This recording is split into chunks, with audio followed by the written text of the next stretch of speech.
Hello everyone, welcome back to another character Bible study. Today we'll be discussing Levi Ackerman from Attack on Titan. Today we're going to be discussing the parallels between an Old Testament character by the same name and how I do not think it's a coincidence, and again, just making the statement, that these two actually have three very interesting things in common, three very important things as far as the establishing of their character. And understanding as well, hopefully what I pray is going to be some further insight into the person in the Old Testament of Levi through someone you're already familiar with, named Levi in Attack on Titan.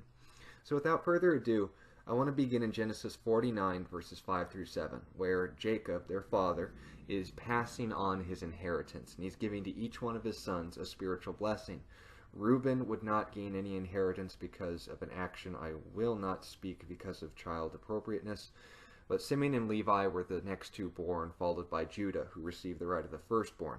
Now you're wondering why, if Levi was the third born and Simeon was the second born, did they not receive the right of the firstborn, since Reuben lost it? Following all these fun names. Here's why. Actually, first let's quote a statement, then we'll go into why. Simeon and Levi are brothers. Instruments of cruelty are in their dwelling place. Let not my soul enter their council. Let not my honor be united to their assembly.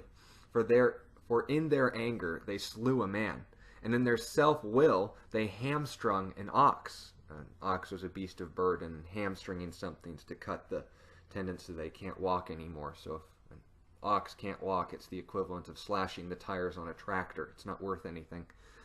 Cursed be their anger, for it is fierce, and their wrath, for it is cruel. I will divide them in Jacob, and scatter them in Israel. The Levi of the Bible and the Levi of Attack on Titan have a lot of things in common. We're going to focus on three: a vengeful personality, a bloody history, and a bloodline that served a king. First, a vengeful personality. Levi Ackerman, obviously this is very at face value to answer. In the No Regrets arc, what made Levi go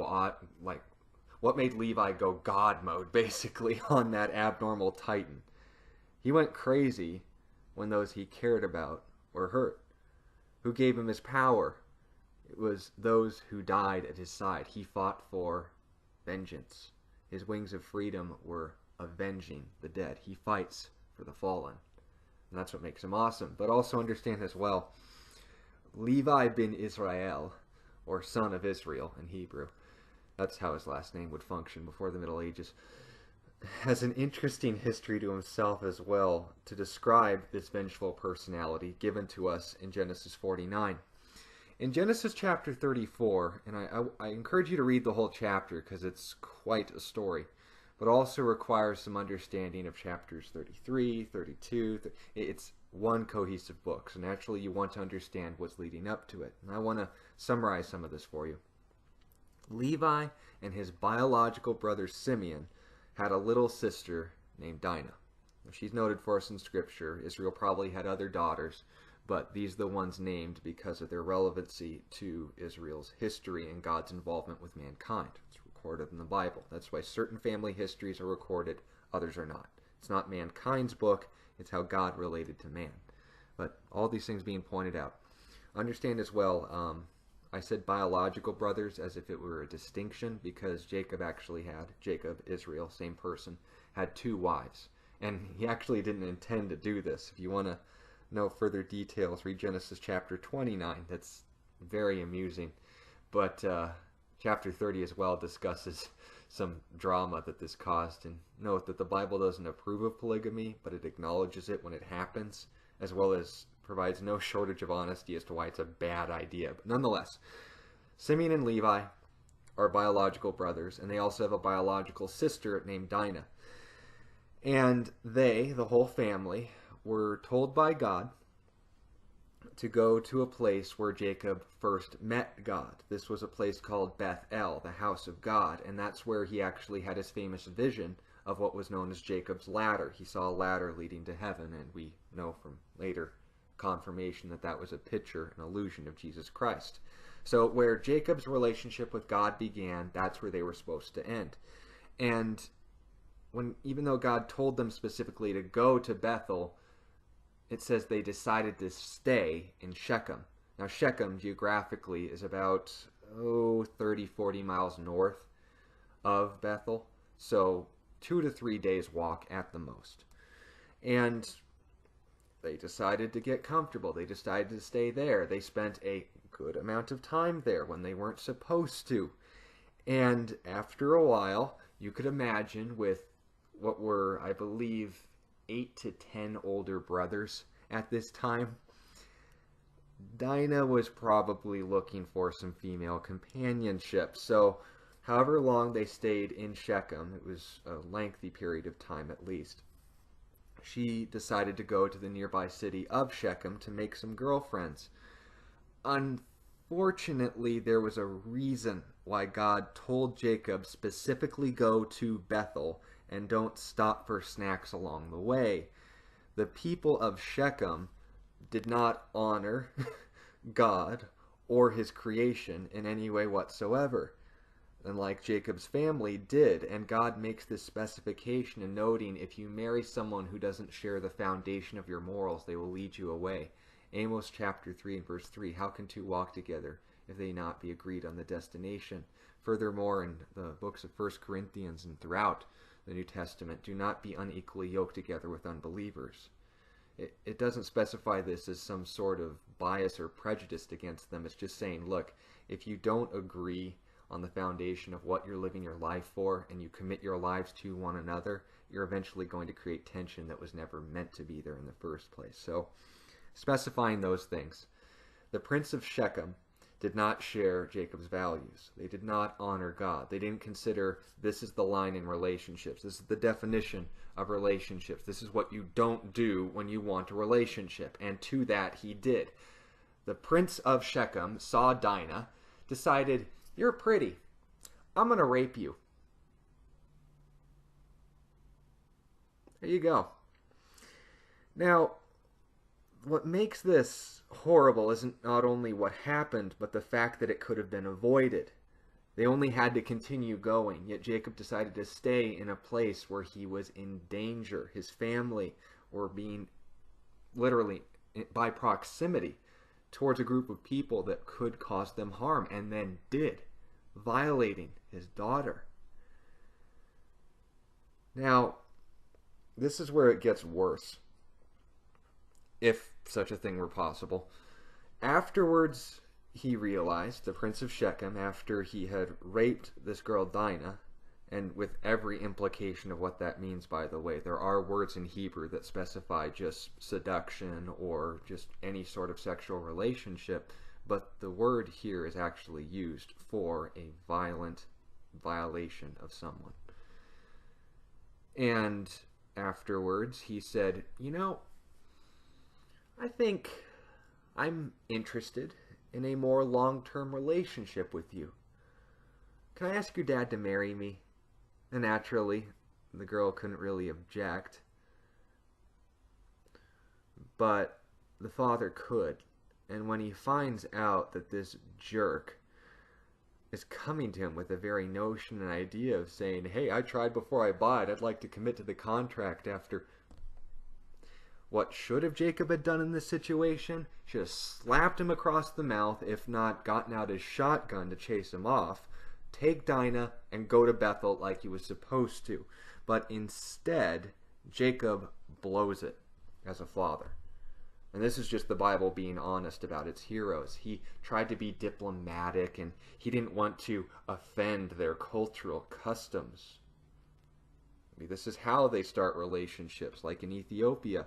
And they say, well, I don't know, I mean, let's talk this over. I mean, maybe you and your dad and I can talk. And his dad said, I'll pay anything as a dowry. Just give the boy what he wants. It's a whole kind of John Wick type scenario being brought up there. It's that kind of scumbag.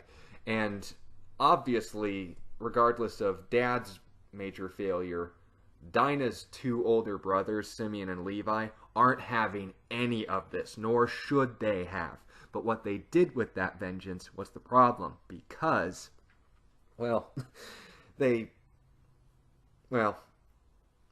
Oh, I've already talked about these things. Why am I holding back anymore?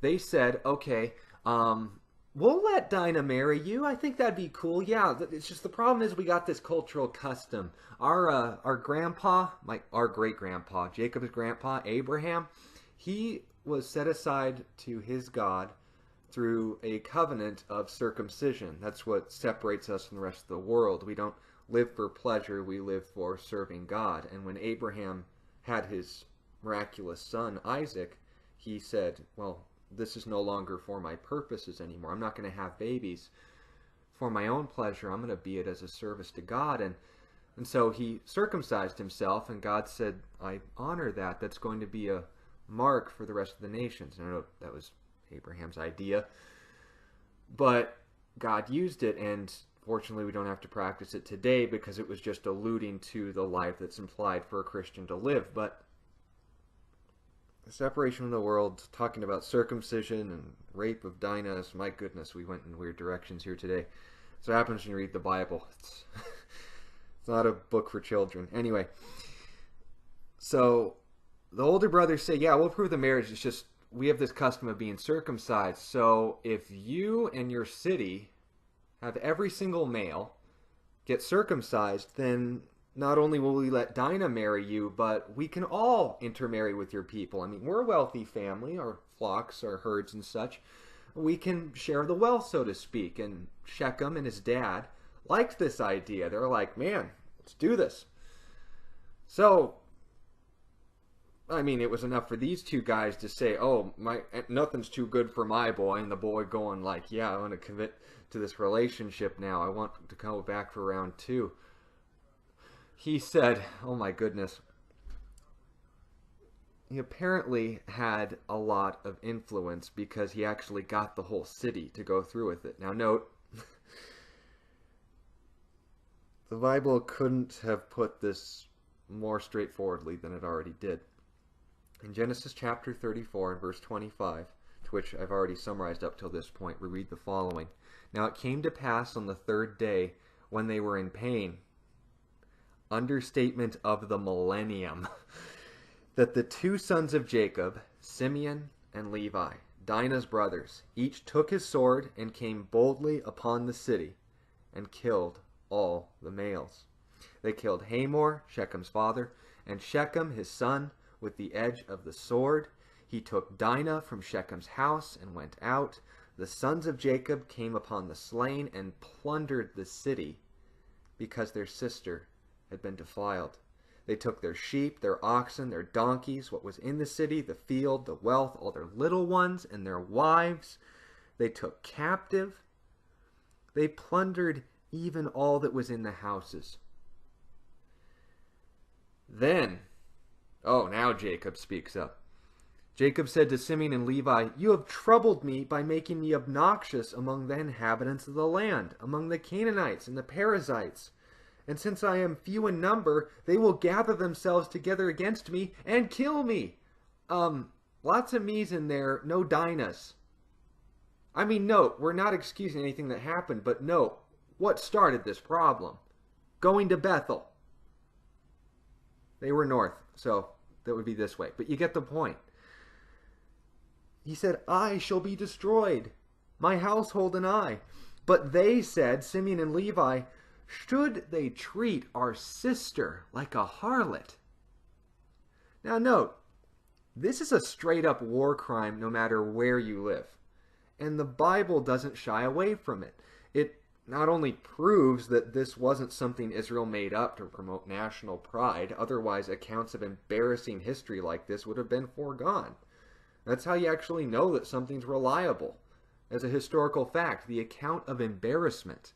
But when you understand in Genesis chapter 34, when all these things were recorded, either way, you want to see a Levi soaked head to toe in blood, looking for a payback over something he could no longer change?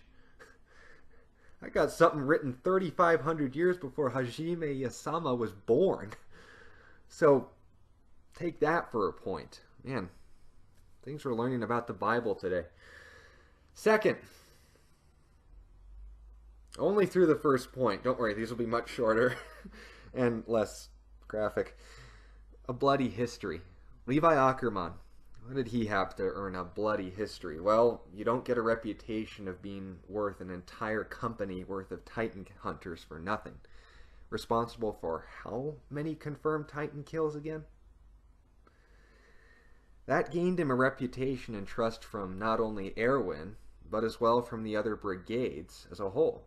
Examples of this would be when he threatened to kill Aaron in court. The military police just wanted him disposed of. But when Levi said, "I can kill him, but do any of you honestly think you can hurt him?" they wouldn't have handed him over unless they were 100% certain Levi was fully capable of doing that because of what he's done before. Now, just like with the bloody history of Levi Ackerman and giving him a positive reputation as a Titan killer, Levi ben Israel, Levi of the Bible, well, actually, based on what we know about Genesis 34, now it actually makes sense why Jacob said this in Genesis 49. Simeon and Levi didn't get any inheritance from their father Israel. They were being punished, both financially and spiritually, since all of their kids would carry this curse when they entered the Promised Land. Simeon actually ended up sharing a territory with Judah, but the funny thing about that is actually he kind of paid it in forward, because at the instant with Joseph, if those of you guys who aren't familiar with it, watch Joseph's King of Dreams by DreamWorks. They summarized it fairly well.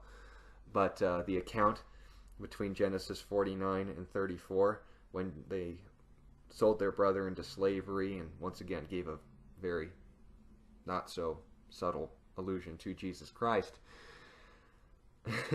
The brother, when Joseph was made head of state in Egypt, and his brothers didn't recognize him, obviously, because almost, well, decades had passed since they had last seen each other, and he recognized them, but they didn't recognize him. He basically just gave them the riot act for national security and said, "I know that you guys are evil. You're trying to spy out the land. I'm going to throw one of you in prison. Unless you can prove to me that you have one other brother that isn't here with you now, I'm going to execute him or all of you if you show up without him." And they're just like, "We're just trying to buy some bread. What's the matter with you?" Well, guess who was the brother that Joseph threw in prison until his brothers came back with their last brother, Benjamin? Simeon. So he kind of already served his prison sentence for this. But note as well, though Simeon shared territory with Judah, Levi ended up taking the brunt of this because he inherited no land in Joshua for this bloody tragedy. Now, this history cost Levi. This personality cost Levi.